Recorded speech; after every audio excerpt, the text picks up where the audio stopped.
All right, how's everybody doing? Thanks everyone for coming. I appreciate it. Um, Everyone hear me okay? Thumbs up. All right, good.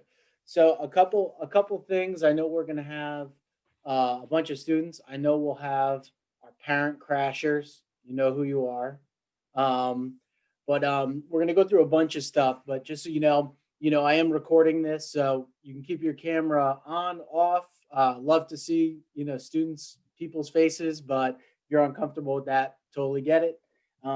What we're gonna do today is a couple things. I want to first go through the concept of the Common App.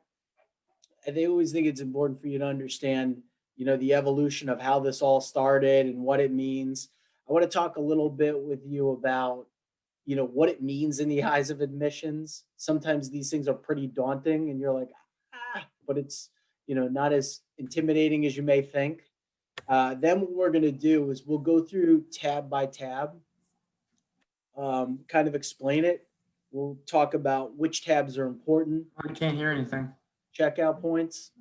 So, and then after that, we will, yeah, we'll start to talk about how you add schools, all that stuff. All right. So, sound like a plan?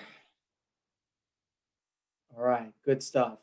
So, so the Common App pretty much started a ways back. It was, you know, a bunch of schools got together and they wanted to make it as easy as possible for students to apply. So it started off with about, a couple here or there, and now it's emerged to about like 1,000 schools. So when we talk about, what app to use, we always start with the Common App because it has over 1,000 members. So no one is even close. So that's why we always prioritize it. If any student on here has 10 schools on their list, chances are the majority will be Common App still at this point. But there are private applications. There is something called the coalition application where there's about, 100 schools that are on that, but it's not nearly as much as the Common App. So all these schools got together, they made the Common App. It's nice and easy to apply. Then down the road, what happened is schools said, well, we don't really like to be boxed in. So they started to say, well, we're going to add supplemental essays. We're going to add, certain things outside of that where it's going to be our individual questions, right? Guys, make sure you're muted. I'm getting a little bit of static. So just make sure you're muted. Awesome. All right. All right. So after that, schools started to add supplemental essays, little baby essays that they needed to, kind of put on there. They started to add additional questions that were special to them. So really in this session, I'm going to focus you on the first main part of the Common App. And then after that, say, okay, this is what it'll look like if you add schools. All right. So how is this looked at in admissions? I've done this. I did this for years, guys. It's not as intimidating as you think. All right. The Common App for most parts is a checkout point. Think about it. Everybody across the country is doing the same thing. That doesn't mean you don't pay attention and you want it to sing, so to speak, but a lot of it is really pretty simple. All right. I look at it as this. There's 3 tabs that are pretty easy. Anybody can do them. And then there's a couple that really demand a lot of attention. All right.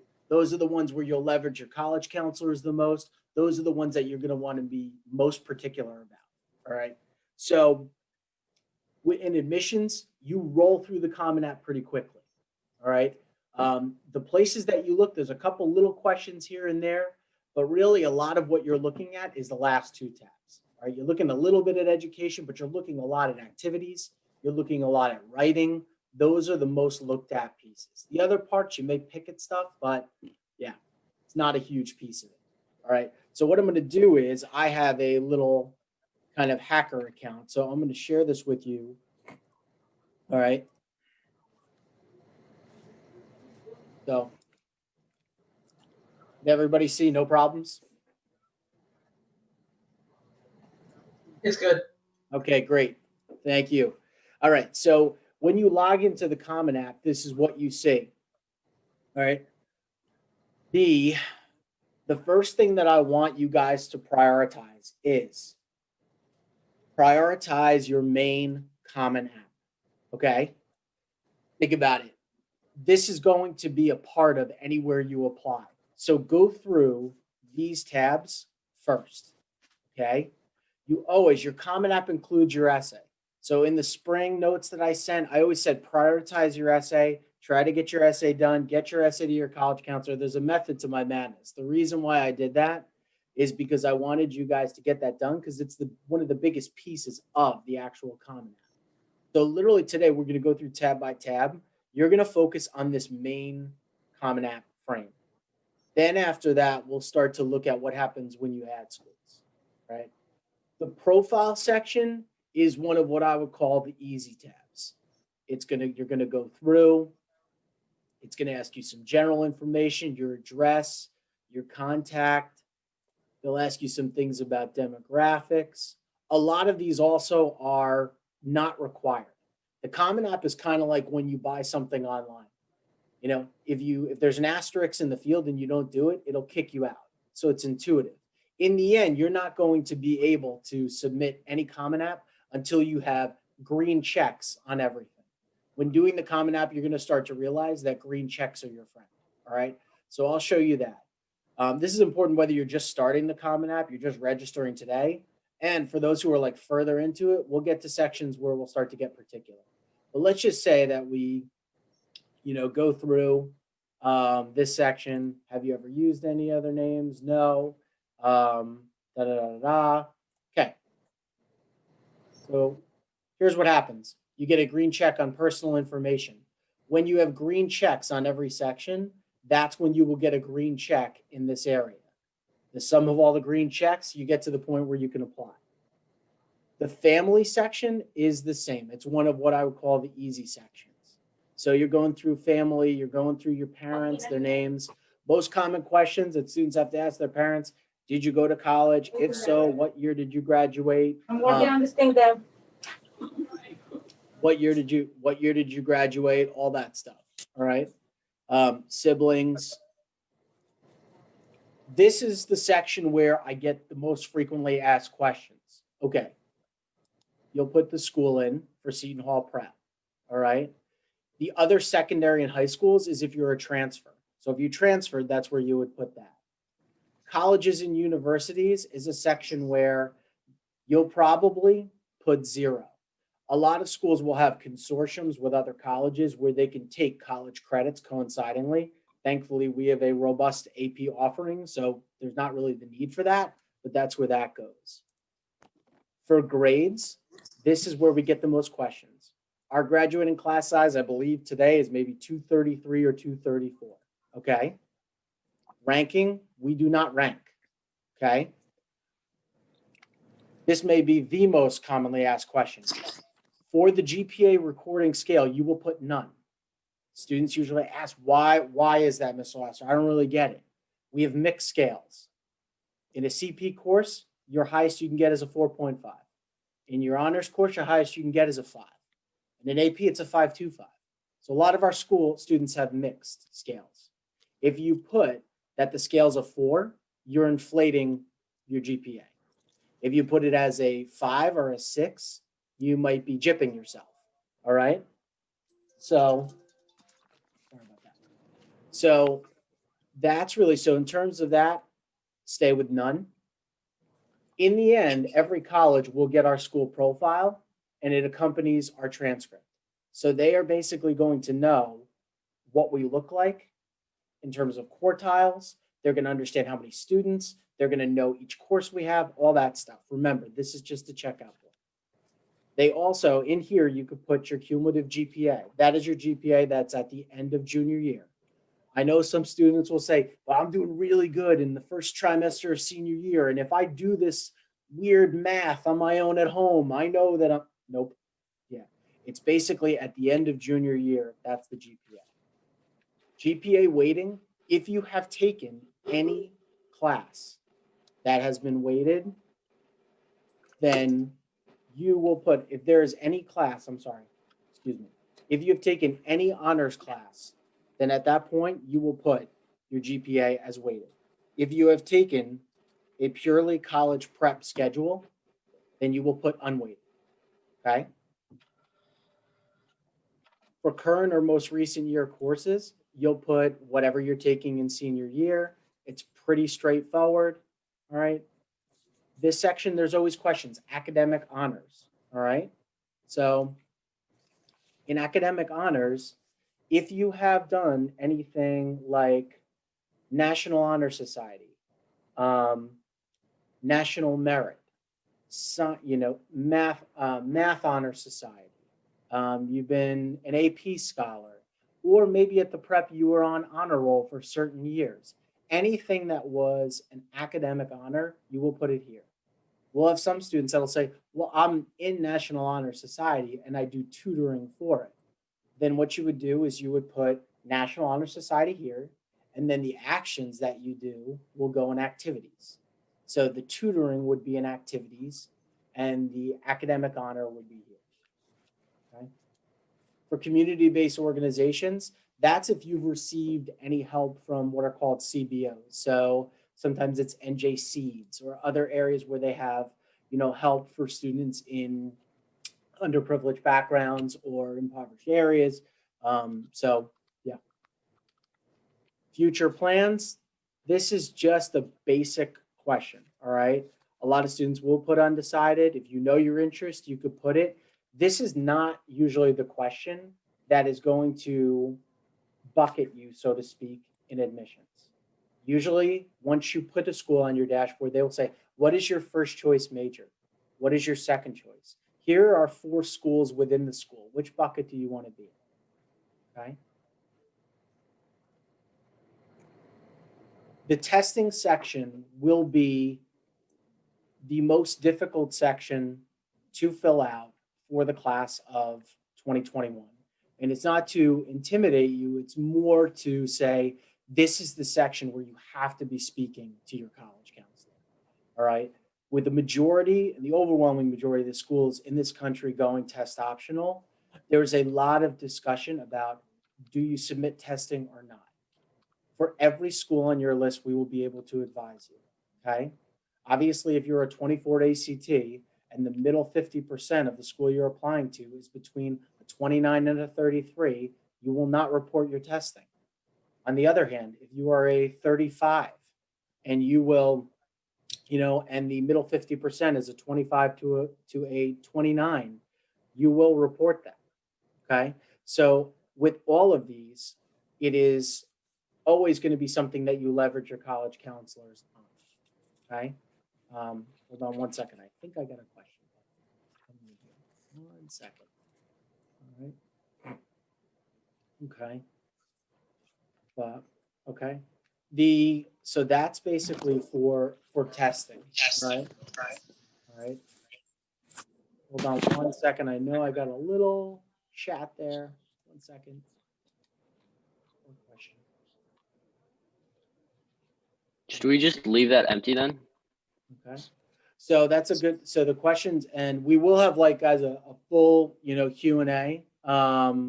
So a good question. I'll just grab this one and then the rest will get it, but I'm going to honor Mrs.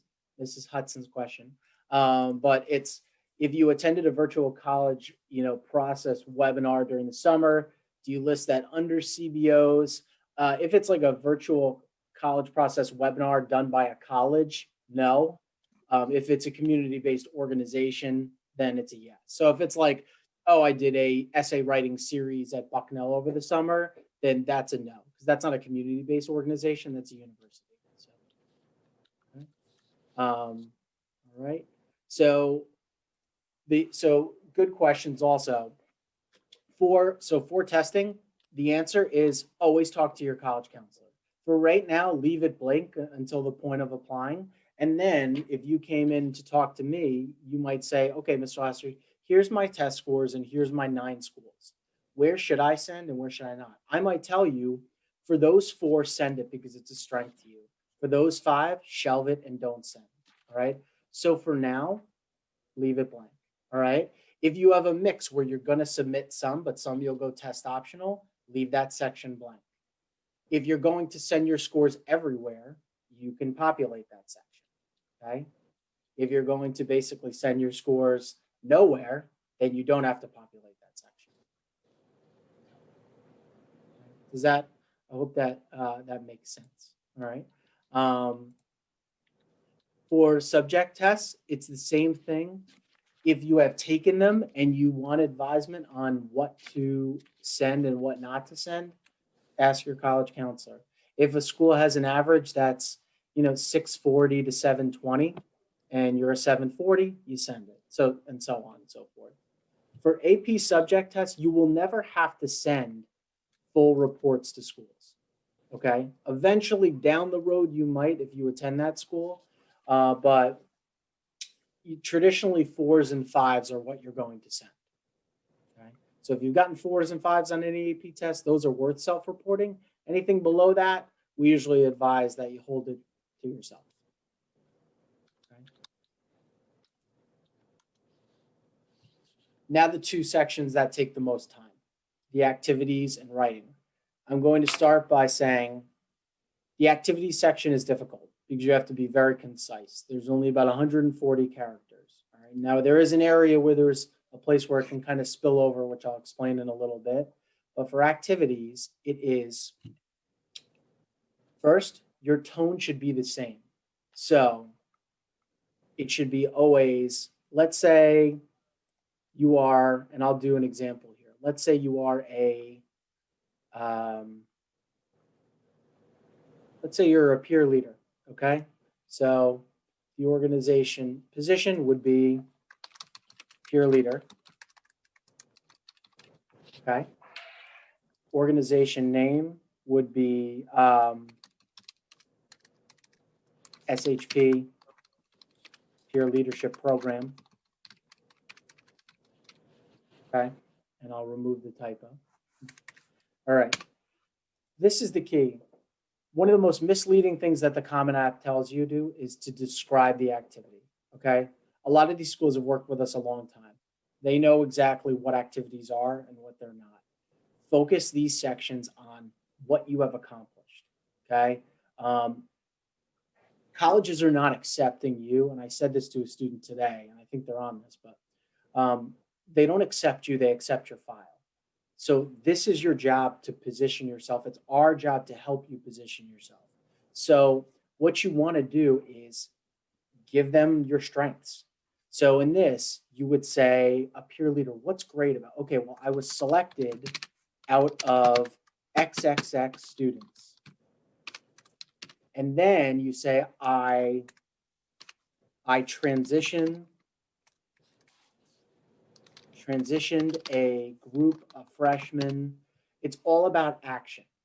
Okay, guys, all about action. So if it is maybe a sport, lacrosse, part of, all county varsity team selected as blah, blah, blah, all state. If it is, FIRST Robotics, competed in regional competition and accomplished 4th place. My position was programming lead. It's all about you. You're trying to tell them what your accomplishments are, okay?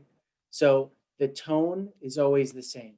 If you want to say past tense, I participated in da-da-da. I organized, I assisted, I led, all that. If you have a period at the end of this, have a period at the end of every single one. Each one should start with a capital. Remember, we're trying to make this as clean and neat as possible, all right? The hours, the grade levels, however long you've done it, that's fine. If you are going to do it in senior year and you haven't done it yet, but you know you will, then you can mark it. It's kind of that honesty. It's an honesty policy with that, all right? For hours spent per week, do not sit there with a calculator pining over. Give it your best estimate, and that's it. A lot of students spend so much time trying to think about it. Think about it in terms of like, okay, how many hours did I spend per week? Let me think. It was about 2 hours for practice. It was about 2 hours for this. I did it 3 times a week. That's 6 hours a week. How many weeks did I do it? That's really the way that you can do it, all right? Activities are everything. You cannot assume anything, guys. Remember, we're trying to help you to help yourself position yourself the best you can. So anything should be, anything that you've been a part of outside of the classroom should be in this. Don't be the student that says, well, I only did that a little bit, but no, add it. Show them everything. They need a window to everything that you possibly did. It could be in the prep, it could be outside of school, it does not matter. Okay, work counts as well if you've had a job. All right. I had students that sometimes I would look and I would say, wow, they're not really that involved, but they work 24 hours a week. That's a lot of work. They don't have a lot of time to be involved. So every student has a different picture. All right. So for these activities, 150 characters, I joke around with students, it's an old school tweet. You don't have a lot of area. So you need to be concise. Ordering, psychologically, people look at things and they start to kind of lose their focus after a little bit. If you fill this out in 10 activities, the ones that should be in the top, prioritize leadership activities, prioritize the ones that you've entrenched yourself in the most down to the least. So a lot of what I'll do with students is say, okay, here are your 10, that's 1, that's 2, that's 3. Okay. All right. And just a heads up, if there are any questions that are going on through chat, I'm giving this a first go, so be nice. But I will get to everybody's question at the end, I promise. Okay. All right. So when you get done with the activities, all right, one of the most underutilized sections on the entire Common App, which there's very few where you can actually be yourself, so to speak, is after the essay and after disciplinary history, there is this little section here that says, do you wish to provide details of circumstances or qualifications not reflected in the application? This is a two-part section. For some students, they might have an actual circumstance, something they want to talk about. In sophomore year, my parents got divorced and this affected my grades. This happened, that happened. It's more about a circumstance. The other side to it is this could be a spillover section for activities. If you don't feel you have enough room for 10, your activities can go here. My favorite part about this is this should be your personal highlight section. You have 650 words of real estate where you literally can write anything, okay? So you might go through and say, man, I can't believe I only have 140 characters. That's it? I do so much with these 3 things. This is the spot. Write in there additional detail on activities. And you go through and you can literally talk about it. So think of this as your area where you can make it your own. Above here, this COVID section was added, all right? Now, they're pretty specific if you type on the FAQ about it. I've told students it's okay to put maybe things that were disrupted, that maybe activities that you meant that you wanted to do. Maybe there were some issues with testing and things like that that you might want to talk about. But outside of that, they're also pretty firm in the FAQ about what they want and what they don't want. So I would encourage every student to read that before they check yes, all right? But it is a section where if you have anything that you feel was a detriment to your college application or process in any way, that's the spot for it, okay? So as soon as you hit yes, then this will pop up, okay? Your essay, that's where it goes here, all right?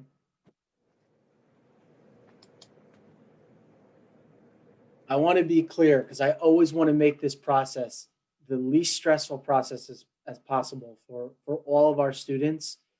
Once you finish the main Common App, which I would expect that you would ask your college counselor, for a review on activities, a review on your app, a review on maybe your essay, everything can run through us. Once that is clean, reviewed, and finished, you're ready to apply pretty much to any school save one little area, okay? So when I talk to students, I always say prioritize your essay because you can get that out of the way. Then you do your Common App and you get that out of the way. And then comes the time where you say, okay, all right, where am I going to apply? So right here is your My Colleges dashboard. So I'm going to use an example of I'm going to use Wake Forest. All right. So all you do is you hit plus, and then you go to your dashboard, and you'll see Wake Forest is popped on there. The dashboard is where it's like your organizer. So it shows you, certain areas. It tells you if there's a supplement or not. Tells you about certain, some deadlines and stuff depending on which school. But it's kind of like a breakdown. All right. Once you go to this tab in My Colleges, and you click on Wake Forest, before I told you that there's this main Common App, and then schools will say, yeah, but we have some other questions that we want you to do.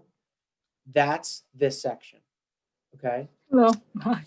What Wake Forest has done is they're saying, we know that we have everything we need there. Now we have our own questions that we really want to talk to you about, okay?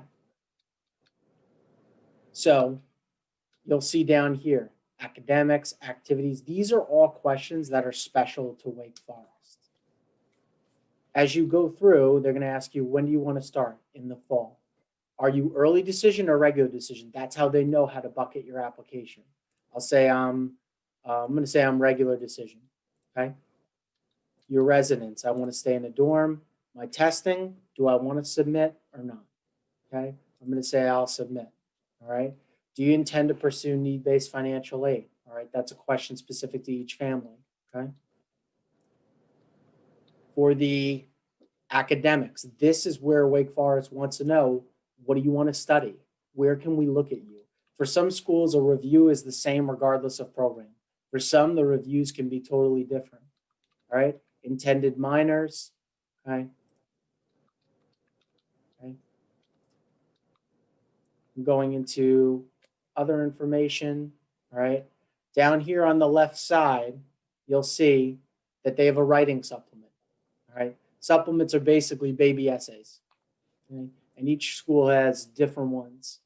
So Wake's is pretty extensive. There are some schools that are the schools that every student loves that have no supplements. In theory, if Wake Forest did not have a supplement and you had basically finished these questions, you'd be ready to apply. That's it. So once you get to the point where you finish the entire Common App and you're adding the schools to your dashboard, you're not far. You're either a supplement and some questions away from applying or just questions away from applying, right? I recently sent out the processes for getting your transcript and council recommendation sent. So part of it was connecting your Common App to Naviance, all right? So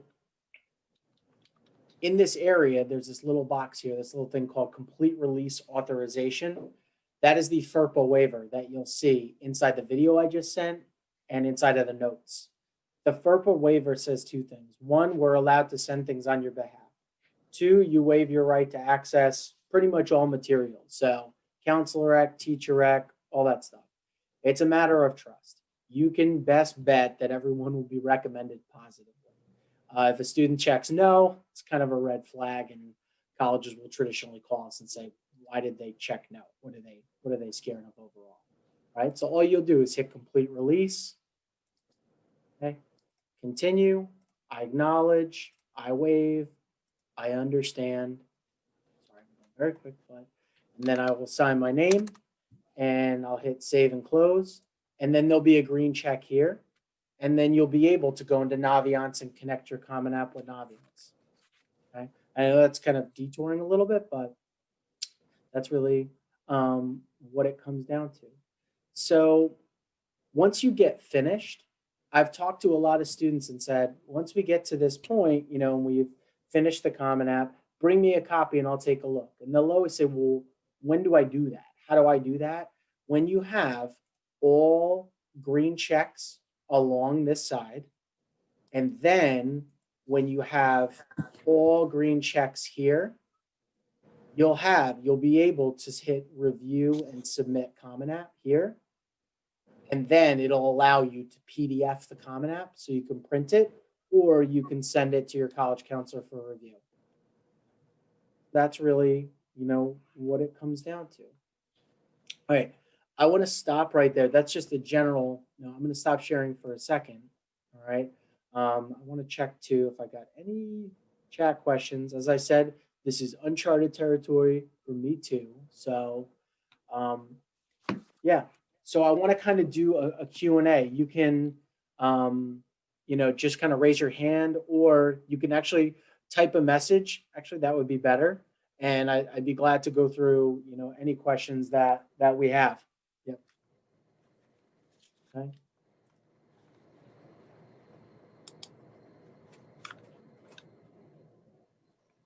Right. Want to make sure that I got everything on my list too. So just to go back to while we're waiting for questions, a process flow. I always want you guys to be as little stressed as possible. You're focusing on the main Common App, and then you're also focusing on the essay, which is part of the Common App. All right. The question that just came in was, when should we submit these? It all depends on the school.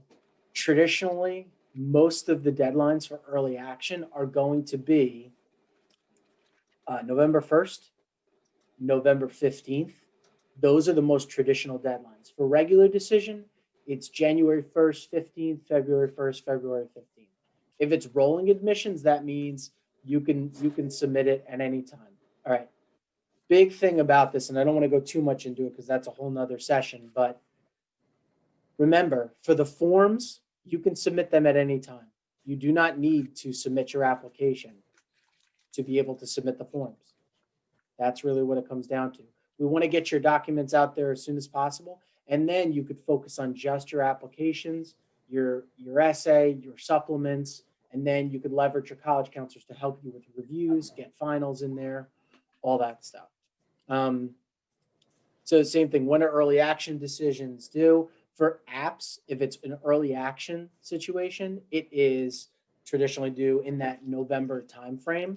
And I also want to tell you guys, there's not just the Common App. There's also something called the Coalition app that has about 100 plus schools on it. And then some schools just have private applications. But the Common App has well over 1,000. So it's by far the most. Okay. So the difference, a good question is, and we'll go through these, what's the difference between the deadlines? There's no reason not to apply early action. Okay. There are only about less than 10 to 15 schools where there really is a decision when it comes to early action, and they're more restricted or single choice early action deadlines. If a school is early action, we fully expect that the student is going to be applying early action. If you're admitted, you hold on to it. You don't have to attend. If you're deferred, it means you're pushed into another pool, and you're pushed into the regular decision pool where you would have applied if you applied regular decision. And if you're denied, sorry guys, but you were never close. Okay. So literally that's, the differences between the deadlines are just about early action versus regular, early decision versus regular. Okay. I'm going to get the next one. If you have some schools where it is recommended that you send a score and others where it's recommended that you don't, do you leave the question unanswered, or would you toggle between yes and no each time to release to a school? Good question. Okay. On the general Common App, if you have a mix of schools and some you're going to send scores to and some you're not, you leave that blank, because you wouldn't want to self-report your scores for ones that you're going optional to. It would defeat the purpose. So again, this is a very, very ticky-tacky year. You don't have to self-report anything. It's totally fine to keep it clean and not report anything. But if a student is going to send scores and they want to self-report, it's either 100% one way or 100% the other. If it's in between, then you should talk to your college counselor. So I hope that's pretty clear. Okay. Okay. So testing wise, will any testing that is September and October be out in terms of early action? Yes. Yes. And in fact, some Novembers this year might be too. At this point, a lot of colleges are going to have to be a little nimble because they know that a lot of students are still trying to test. Trying is the key word. So yes, traditionally September, October is totally fine. You'll still be able to apply for early action, because just because you have to submit your app by a certain day, that doesn't mean that they're reviewing it that day. I remember when I worked in admissions, our deadline for early decision was November 15th. I didn't even think about reviewing until December 1st. A lot of that time for 2 weeks, I was chasing documents, to be honest. All right. For the schools that accept the Common App, how are the individual application fees paid? Simple. As soon as you go to submit, that's when it's going to ask you for the old credit card. Okay. So literally right when you're about to submit, you'll see, because you'll click on Wake Forest and they'll say, okay, ready, submit. Now this is what it costs. It's $65. You pay, you submit, and then you get a receipt. So it's right when you go for it. Okay. Okay. Can you submit the application for early action before the deadline? Yes, of course. I'm going to say this, and this is like my mantra for students at the prep. The key is quality. Don't submit until you have quality. Yes, there is rolling admissions, and that's fine. For any school that has early action or early decision, it doesn't matter if you submit September 29th or October 28th. The key and the most important thing is what is inside that file when they open it up. Okay, so do not rush quality. All right, you go to a school that's well resourced. You're very lucky, so leverage all the resources you can, get all the reviews you can. Okay. Okay. Do you lose financial aid when applying early action? No, that is a myth. There's also a myth out there that if you apply early decision, they won't give you financial aid because they got you. That's not the case. Students can still back out of that contract. It would be a nightmare for colleges if they didn't package students a certain way or the way they should in early decision. Yeah, so that's a myth. Okay. Okay, so honor societies, if you okay. So student asks, I'm in an honor society, but I also want to describe my tutoring.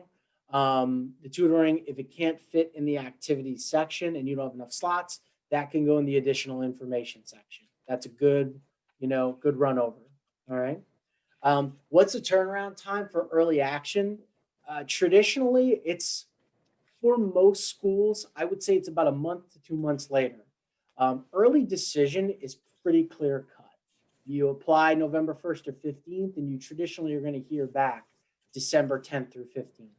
Early action is still pretty much around that or before, January 1st or 15th. So traditionally, you're going to hear an early action, if it's a defined early action period, somewhere between, I'd say, December 1st to January 1st. That's pretty common. That's not going to be every single school, but that's going to be the majority. Regular decision is traditionally you apply January, February, and you hear around March and April. So that's a pretty traditional timeline. Okay. All right, I'm applying for a scholarship. This is a little off the Common App, but if I'm applying for a scholarship and and need a form from a school advisor, do I give that to my college counselor? The answer is yes, absolutely. Good question about fee waivers.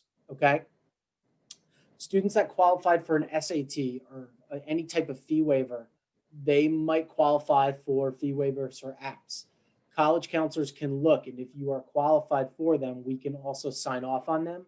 What happens is in the system, you will say that you are applying with a fee waiver, and we will sign off on our end of the system saying that we verify that you should have circumstances that should allow you to get a fee waiver from the college. Okay. Okay. If you're starting to get involved in an extracurricular this year, can you still put it on your app? If you've just started and you are involved in it now, yes, you can. So, okay. So guys, and the other thing is let's keep the questions just to the Common App. I sent out the video and stuff for processes, and we're going to have every college counselor is going to have breakout sessions. So, but this is a good question. How do we get the Common App on Naviance? How do we connect it to the Common App to Naviance? I talked about it in the video I sent, and it's also in the notes that I sent. All right. Is attending Kairos considered an activity? Yes, absolutely. Anything you do, even if it's once. Okay. I want to go back here just for a second. All right. I'm going to share the screen again. All right. I want to go to the actual Common App. The only thing that I feel like I missed where you might have, some students might have, is some schools are, especially larger public universities, they may ask you to actually give them every single grade. What I would advise you to do is give them just your final grades. They ask you, do you have trimesters? Do you have finals? I know we're on trimesters, but put final grades because our transcripts only show your final grades. So if you're putting finals, it would be equivalent to what's on your transcript. If you put trimesters, then you're going to get fouled up a little bit with, trying to fit a square peg into a round hole. All right. So you'll see down here, this 0 courses and grades required. You might have a school that pops up on it. All right.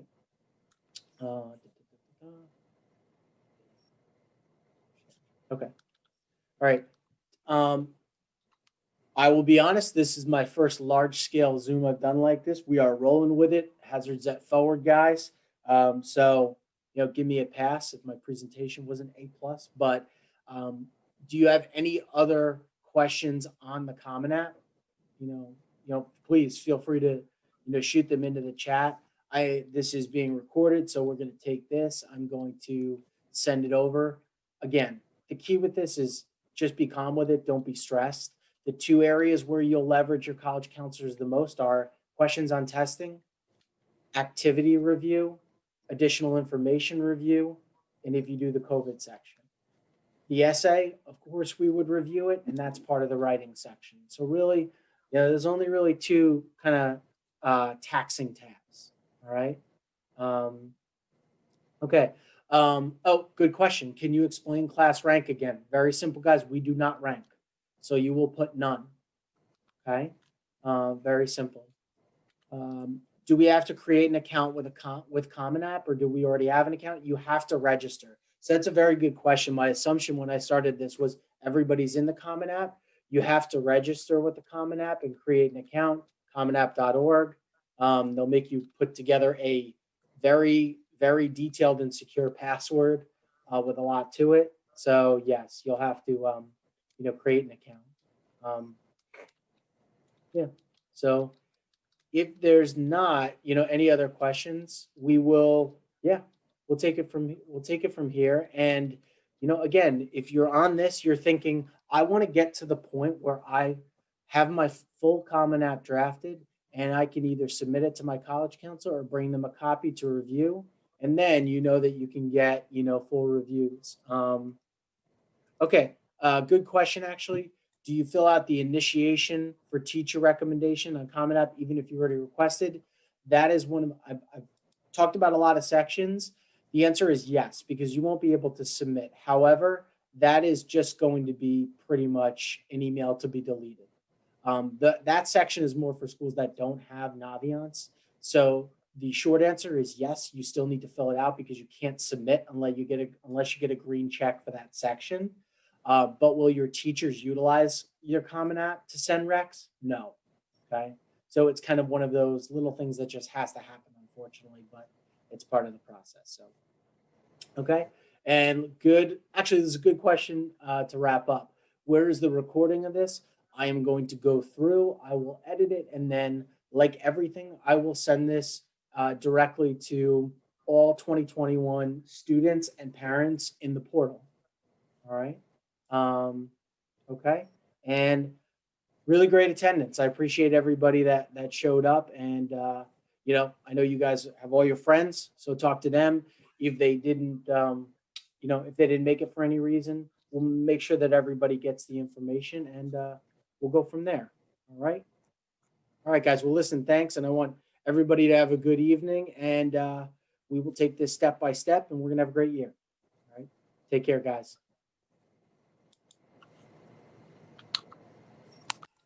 Thank you. Thanks, guys. Thank you, Mr. Lasser. You got it, guys. Thank you.